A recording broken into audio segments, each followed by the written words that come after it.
Good evening everyone. So I am Altelri Belaro from Batch 4. So yung topic naman po natin today no, September 2. Ano ang success ayon sa Bible or Scripture?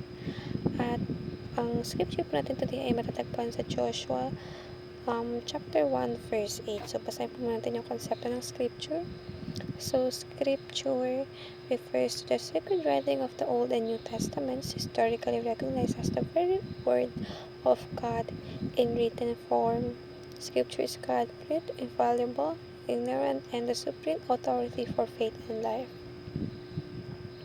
According to Joshua 1:8, true success and lasting prosperity flow from the meditating on God's words day and night and being careful to obey everything written in it. So dito po, in a nutshell, ang ibig sabihin po ng scripture, ito po yung salita ng Panginoon Diyos.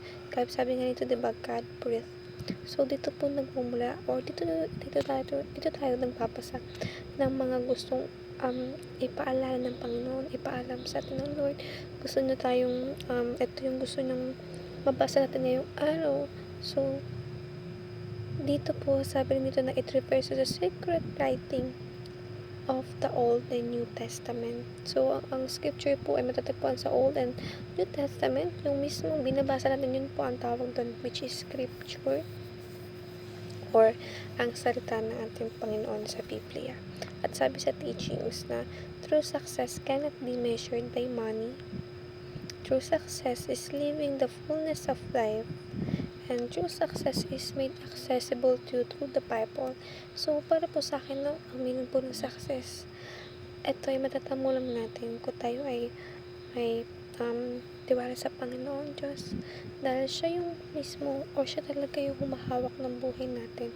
So, alam niya kung ano ba yung mga mangyayari sa life natin na maaari maging game-changing or anything na talagang magkakaroon tayo ng realizations in life na syempre in that way mas magkakaroon tayo ng mga possible ways kung ano pa ba yung mga bagay nating dapat i-improve at ano pa ba yung mga bagay na nakukulangan ng ating Panginoon upang tayo mismo yung maglalak.